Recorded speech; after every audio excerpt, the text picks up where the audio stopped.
Si hoy estás a un paso de rendirte, si sientes que naciste solo para trabajar para otros y ver tus sueños secarse delante de tus ojos, quédate. Esta historia no es cómoda, pero puede ser justo el golpe que tu alma necesita para despertar. Y antes de seguir, si alguna vez te hicieron sentir poca cosa, si te han dicho que no eres capaz, que tu lugar es obedecer y callar, suscríbete ahora mismo a este canal. Aquí en La Reflexión de Vida no contamos cuentos bonitos. Aquí te hablamos al alma, con verdades que incomodan pero transforman. Si quieres seguir recibiendo historias que te sacudan por dentro y te acerquen a tu propósito, haz clic en suscribirse y quédate conmigo hasta el final. Ahora sí, escucha. Yo conocí esta historia cuando era niña, sentada al borde de unas viñas que parecían no terminar nunca. El aire olía a uva madura y a tierra caliente. Mi abuelo se limpió las manos llenas de polvo. Se acomodó a mi lado y me dijo algo que entonces no entendí, pero que ahora sé que era una confesión. Esta tierra y yo teníamos el mismo destino: servir en silencio, hasta que un día nos negamos a morir obedeciendo. Antes de que lo llamaran, don Julián, el dueño del viñedo, tuvo otro nombre que le dolía como una herida abierta: el peón que solo sirve para obedecer. Mi abuelo nació lejos de cualquier promesa de éxito, en un valle donde los amaneceres olían a sudor y cansancio. No había rascacielos, ni oficinas, ni trajes. Había campos interminables, soles implacables y filas de hombres doblados por el peso de canastos que nunca serían suyos. Dormía en una barraca larga y fría, llena de catres estrechos, cuerpos agotados, miradas vacías, suspiros resignados. Cada mañana lo despertaba el sonido de botas golpeando la madera y una voz dura que no pedía, ordenaba: «Arriba, muchacho, al surco».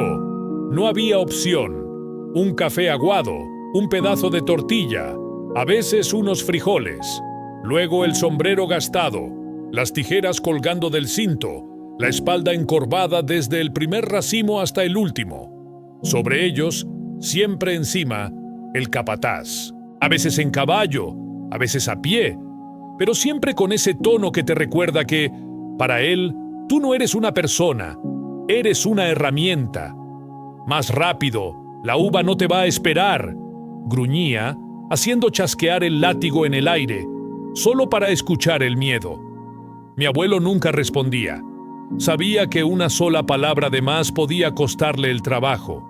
Y perder el trabajo era perder la poca comida que llegaba a la mesa. Cobraba por caja, pero las cajas nunca alcanzaban. Lo justo para pan duro, algo de chile, y gracias. Por las noches, la barraca se convertía en una sala de huesos rotos. Hombres tirados en los catres, respiración pesada, hombros caídos, almas en silencio. La mayoría estaba resignada a vivir y morir así, cortando para otros. Pero entre ese ruido de agotamiento había algo que mi abuelo hacía a escondidas. Soñaba. No soñaba con mansiones ni fama. Soñaba con un pedazo de tierra pequeño, una franja mínima donde pudiera clavar una estaca y decir: «Aquí mando yo, aquí mi sudor no se pierde». Cada vez que el cansancio lo quería quebrar, cerraba los ojos y veía otra escena. Su madre, de rodillas en una cocina pobre, con el piso de tierra, las manos juntas y los ojos cerrados, susurrando oraciones. Ella, una mujer que no tenía nada, le había regalado la frase más valiosa de su vida: «La vida te va a querer ver roto, hijo. No dejes que lo consiga. Si insistes, el cielo te abre aunque sea una rendija». Esas palabras se le clavaron en el pecho. Cada noche, antes de dormirse, las repetía en silencio, como si fueran la única propiedad que realmente poseía. El capataz no era tonto. Sabía leer miradas. Y la mirada de mi abuelo no era igual a la de los demás. Había algo ahí que lo molestaba. Un brillo que no encajaba con la apariencia de obediencia. Un día escuchó que mi abuelo hablaba en voz baja con otro peón sobre su sueño de tener unas hileras propias. Al día siguiente lo destrozó frente a todos. ¿Un viñedo?, se burló, elevando la voz para que nadie se perdiera la humillación. Eso es para los que nacen con apellido, no para carne de jornal. Las risas resonaron alrededor. Risas nerviosas, risas por miedo, risas crueles. Un compañero, con la mirada apagada, le susurró: «No te hagas ilusiones, Julián. El que se distrae soñando se rompe los dientes con las piedras». Mi abuelo apretó la mandíbula. Por fuera parecía tragar la vergüenza. Por dentro, algo ardía. Ese día tomó una decisión silenciosa. No podía controlar lo que decían de él, pero sí lo que haría con cada moneda que tocara su mano. Mientras los otros corrían a la cantina en cuanto cobraban, mientras se compraban botas nuevas, sombreros de domingo y unas horas de olvido entre alcohol y risas, él empezó su locura. Cada billete sucio que caía en su bolsillo lo veía como una semilla. Cada moneda, como una gota de agua para un futuro que todavía no existía. Nada de fiestas, nada de «me lo merezco», nada de «una noche no hace daño». Cuando lo invitaban, él respondía con calma, aunque por dentro también quisiera escapar un rato. «Si gasto hoy, me robo el mañana». Lo miraban como si estuviera enfermo. «La tierra es para los que nacen dueños», decían. «Nosotros solo la tocamos para ellos». Él apretaba los dientes y escuchaba la voz de su madre dentro de la cabeza. Lo poco, bien guardado, un día deja de ser poco. Pasaron meses, años, hasta que un día, el montón de billetes arrugados escondido bajo la manta de su catre ya no era simbólico. Pesaba. No era una fortuna, era todo. Y con ese todo, hizo lo que muchos pobres nunca se atreven a hacer. Se jugó su única carta. Salió a buscar tierra. El primer intento fue con un vendedor de parcelas. Un hombre de dedos gruesos, uñas manchadas de tabaco y risa fácil. Mi abuelo puso el fajo sobre la mesa, con el corazón golpeándole el pecho. «Busco un pedazo de tierra. Lo que alcance con esto», dijo.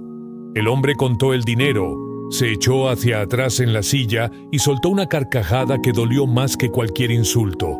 «Con esto no compras ni la cerca, criatura. Vuelve cuando seas alguien». Mi abuelo, con las manos temblando, intentó defender su dignidad. «Es lo que tengo. Trabajo de sol a sol». El vendedor lo miró como si fuera un insecto. «Entonces trabaja el doble y vuelve cuando tengas algo que valga la pena». Lo echó con desprecio. Mi abuelo salió con el estómago revuelto. Esa noche quiso llorar y no lloró. Se dijo a sí mismo: «Si me quedo en la rabia, me hundo. Si sigo, aunque sea arrastrándome, sigo vivo». Pero la vida no había terminado de golpear. Tiempo después, fue al banco. Si el campo olía a sudor, el banco olía a tinta y a promesas para otros. Pisos brillantes, paredes limpias, gente con traje. Todo parecía susurrarle: «Aquí no perteneces». Se plantó frente al mostrador con la ropa manchada de tierra. «Necesito un préstamo pequeño», dijo con la voz temblorosa pero decidida. «Quiero comprar una franja de tierra para cultivar. Puedo pagar cada mes». El empleado lo escaneó de arriba a abajo, sin disimulo. Abrió un registro. «¿Propiedades a tu nombre?» «Ninguna».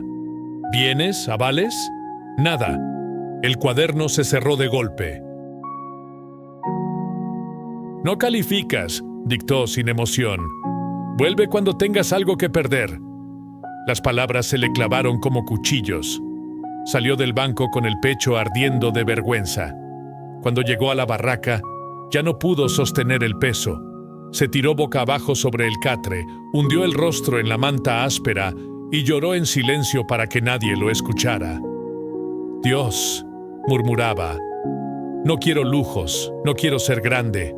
Solo dame una oportunidad de no morir como peón. Dame una puerta, aunque sea pequeña.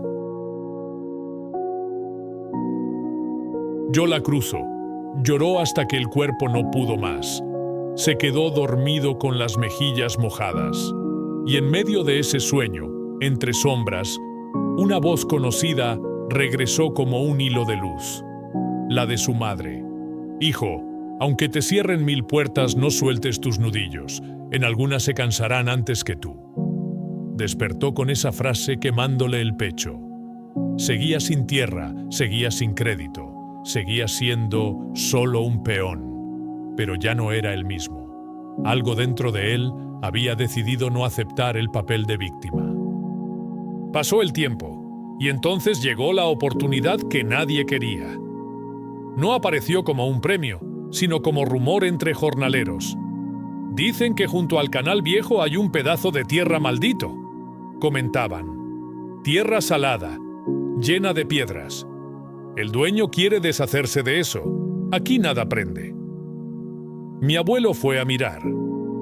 El suelo crujía bajo sus botas.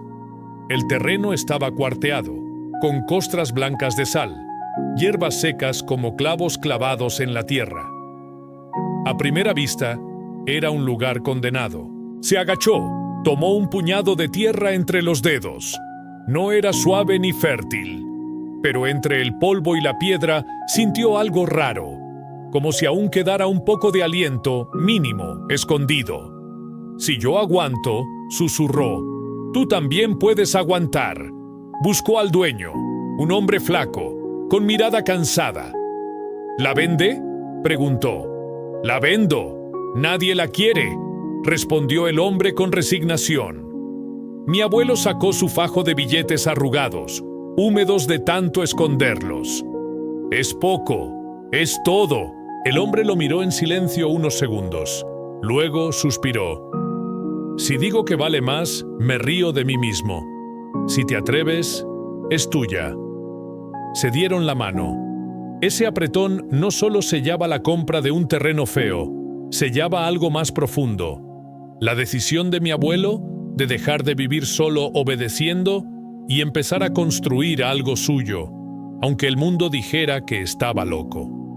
Ahí comenzó la parte que casi nadie ve, la parte en la que no hay aplausos, ni cámaras, ni likes. Solo dolor, cansancio y una fe testaruda. Cada día quitaba piedras, algunas tan grandes como cabezas. Las cargaba en la espalda hasta sacarlas del terreno, una por una, hasta que la tierra empezó a verse menos ahogada. Enderezó postes viejos, tensó alambres que se quebraban, midió distancias con una cuerda que era más precisa que muchos ingenieros. Abrió surcos para que el agua del canal, poca y caprichosa, pudiera llegar a cada rincón. Compró pocas plantas, pero fuertes. Las trató como si fueran hijos. Se inclinaba, arrancaba maleza con las manos, les hablaba en voz baja. No se rindan. Si ustedes se quedan de pie, yo también. Colgó cintas para espantar pájaros. Soportó un dolor constante en la espalda. Escuchó comentarios llenos de burla cada vez que alguien pasaba. Otro loco que cree que va a ganarle a esa tierra muerta. Las estaciones se fueron. Los primeros tallos tímidos aparecieron. Las hojas se abrieron, y un día, pequeños racimos verdes empezaron a formarse entre el follaje. Mi abuelo los miraba con ternura y temor. Si los corto ahora, mato el futuro. Si espero, se llenan. Voy a esperar. El sol hizo su trabajo. El aire se llenó de un aroma dulce.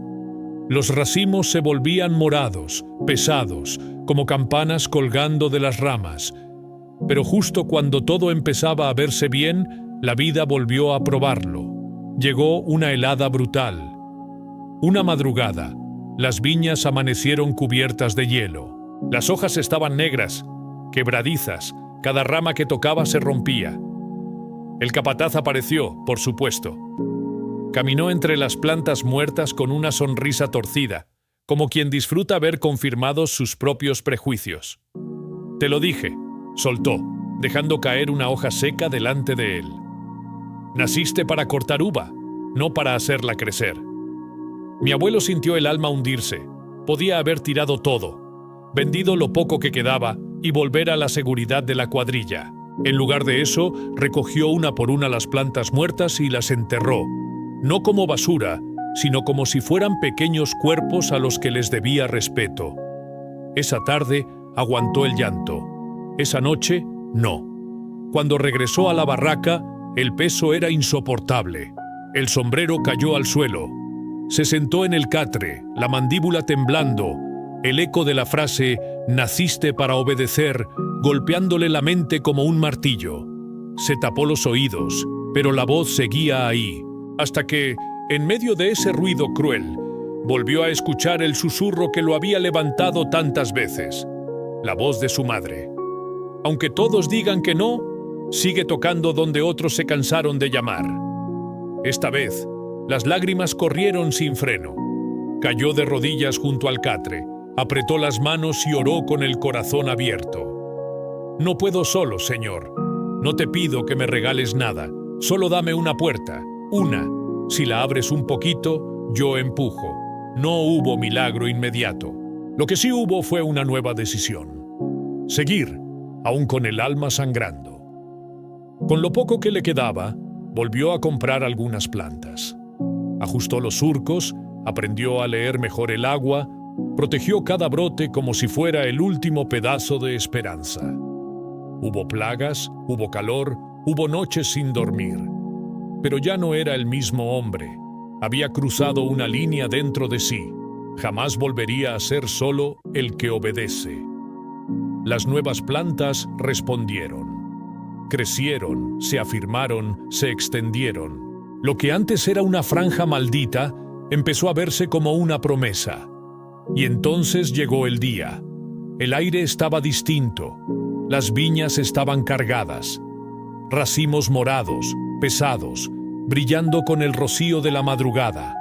Mi abuelo se levantó con el canto del primer gallo, afiló sus tijeras y se acercó al primer racimo. Lo sostuvo unos segundos, como quien sostiene un tesoro, y con un corte firme lo dejó caer en la canasta. Uno tras otro, los racimos llenaron cajas. 2 compañeros de confianza lo ayudaron, no por dinero, sino por respeto. Entre los 3, levantaron aquella cosecha modesta, pero real. Cuando el camión quedó cargado, mi abuelo no pidió permiso al capataz, no avisó a nadie. Llevaría su fruto a vender como dueño, no como peón. La bodega olía a madera vieja y a vino. El comprador, un hombre de bigote ancho y ojos expertos, tomó un racimo, lo observó, lo apretó, probó una uva. Guardó silencio unos segundos eternos. Luego levantó la vista. «Es dulce, es firme, está limpia. ¿De quién es esta uva?» Mi abuelo, que había pasado la vida bajando la cabeza, esa vez la levantó. «Mía, de mi viñedo». El comprador sostuvo su mirada. No vio soberbia, vio verdad. Sonrió. «Entonces te pago como merece», dijo una cifra que superaba cualquier jornal. Mi abuelo cerró los ojos un momento. «Gracias, Dios mío», murmuró. Días después, en otra negociación, ese mismo comprador habló con el antiguo patrón. «Tus uvas son buenas», le dijo, «pero tengo que decirte algo. Hace poco, uno de tus jornaleros me vendió una cosecha. Un joven. Trajo uva como pocas veces he visto». El patrón frunció el ceño. «¿Un jornalero?» «No sé si todavía lo es», respondió el comprador. «Me dijo que el viñedo es suyo. Y te diré algo. La tierra puede mentir en apariencia, pero el fruto no miente». El orgullo del patrón ardió en silencio. El hombre al que había llamado nada, ahora vendía como dueño. No hubo pelea. No hubo gritos. Hubo solo un choque silencioso entre la realidad y su ego. Una tarde, cuando el sol se inclinaba y las sombras se alargaban sobre las hileras, el patrón apareció en el terreno de mi abuelo. Esta vez no traía caballo ni látigo. Venía caminando, con las manos a la espalda. Mi abuelo estaba quitando maleza. Lo vio, pero no se levantó. Siguió trabajando. El patrón se detuvo frente a él. Hubo un silencio espeso. «Has hecho un trabajo muy bueno», dijo al fin. Mi abuelo lo miró, sin detener sus manos. «Gracias». El patrón apretó la mandíbula. «Me burlé de ti. Pensé que no llegarías a nada, pero trabajas mejor que muchos de los que llaman dueños». Extendió la mano. Mi abuelo dudó, luego la estrechó. No fue sumisión, fue cierre. No hubo discurso dramático, ni aplausos, solo un gesto breve, pesado de respeto. Años después, yo estaba sentada a su lado, en ese mismo viñedo. El aire estaba lleno del aroma de las uvas maduras. El canal llevaba justo el agua necesaria. Las filas de vides formaban un mar verde hasta donde la vista alcanzaba. Él señaló el horizonte y me dijo, ¿ves todo eso? Pudo no existir. Yo fruncí el ceño. ¿Cómo? Él suspiró. Si hubiera creído al banquero que me llamó nadie, no habría viñas. Si hubiera aceptado al capataz que me decía, solo sirves para obedecer, tú hoy no estarías aquí. Cada vez que quise rendirme, mi vida era como esa tierra seca donde nada parece crecer. Pero cada vez que di un paso más, aunque fuera llorando, algo debajo de la superficie seguía vivo. Me miró a los ojos, y aunque hablaba conmigo, sé que también te está hablando a ti ahora, que estás escuchando esto. El éxito no llega al que se pasa la vida quejándose, dijo, ni al que espera milagros sin mover un dedo. Llega al que sigue tocando puertas, aun cuando tiene los nudillos sangrando. Llega al que siembra esperanza justo donde los demás solo ven desierto. La perseverancia no es solo aguantar, es avanzar cuando el corazón te pide rendirte. Respiró hondo y con voz baja citó las palabras que lo habían acompañado toda la vida. Pidan y se les dará. Busquen y encontrarán. Llamen y se les abrirá. Luego sonrió. El mundo va a querer que seas esclavo de tus miedos. El verdadero secreto está en no aceptar ese papel. Pueden decirte que naciste para obedecer, pero solo tú decides si también mueres obedeciendo. Si esta historia te tocó, si en algún momento sentiste un nudo en la garganta, si pensaste en las veces que estuviste a punto de rendirte, no dejes que sea solo un video más. Suscríbete ahora mismo a este canal Reflexión de Vida y quédate con nosotros. Aquí no estás solo. Aquí vas a escuchar más historias que no te hablan como a un niño, sino como a alguien que ya está listo para cambiar de verdad. Déjame en los comentarios en qué parte de esta historia te viste reflejado, o qué puerta dejaste de tocar por cansancio. Tu verdad puede ser el empujón que otra persona necesita. Y cuando termine este video, no te vayas. Mira el siguiente que aparecerá en pantalla. Puede ser exactamente la pieza que te falta para dejar de vivir como peón de tus miedos y empezar a actuar como dueño de tu destino.